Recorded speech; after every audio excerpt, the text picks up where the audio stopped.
although the mayor and the administrator say everything is on the table because of this terrible budget time, including the dismantling of the DDA, do you think that's a real possibility?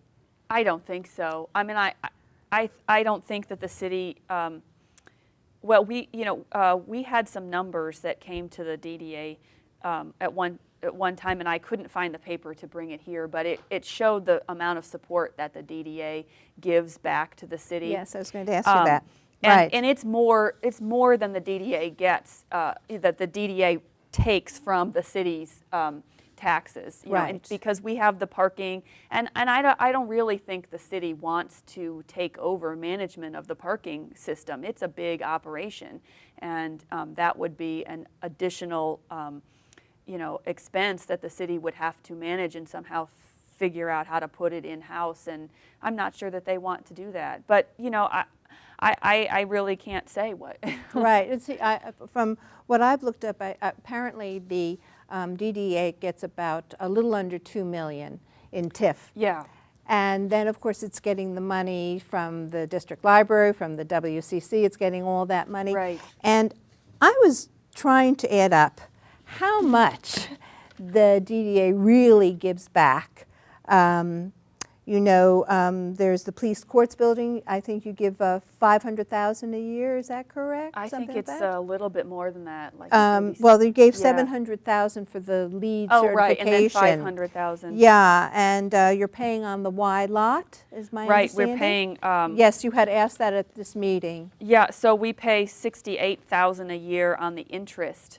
Right. For the old Y lot, and then when the city actually has a loan of $3.5 million that they use to buy the property, half of that loan is being guaranteed by the DDA. Correct. Yes. So, and then of course we said the library lot. You're responsible for that bond, and so there's also another one that's coming up from that meeting on Wednesday. You have $9 million set aside for some parking.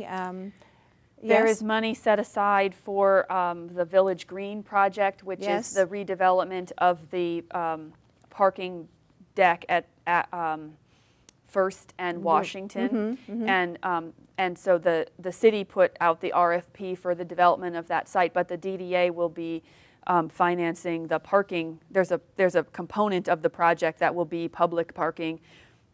And I can't recall, I believe there's a portion of the housing that will be affordable housing that the DDA would also contribute to, and it's about $9 million total for that. So, I mean, from what I add up, you know, it's at least $11 million. Yeah, well, and there's other things payments, too. Yes. The DDA pays about a little, maybe $800,000 a year in street resurfacing.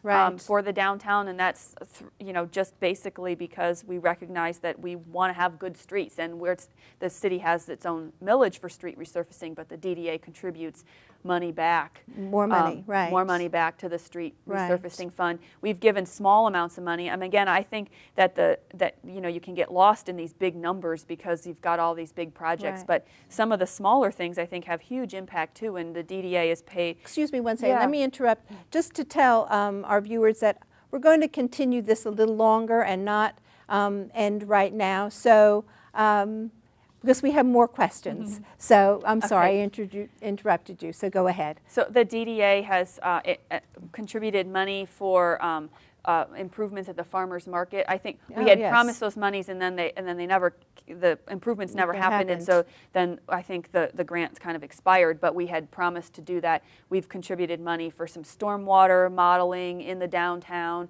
So these small grants have been given to for a lot of different things that really benefit the individual city programs and not just these big ticket infrastructure items. Right. And so it's kind of easier to find out where that money is going and maybe what pot or bucket, as they say, that it's coming from.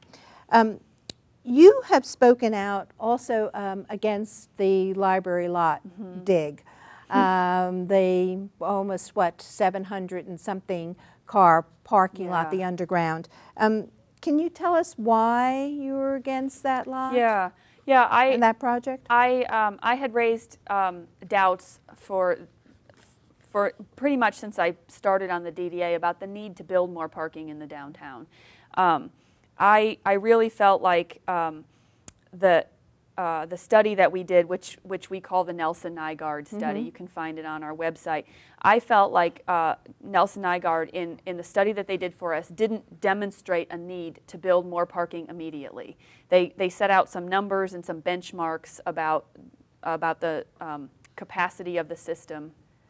And I am sorry, we're run out of time. Okay. I wanted to hear more about this. So I thank you very much for coming and for enlightening us about the DDA. Lots more questions for Jennifer Hull, but I thank you very much for coming. And I thank you all for watching. And please send your comments and your questions because we'd love to hear from you. You know that we always welcome other perspectives. Thank you.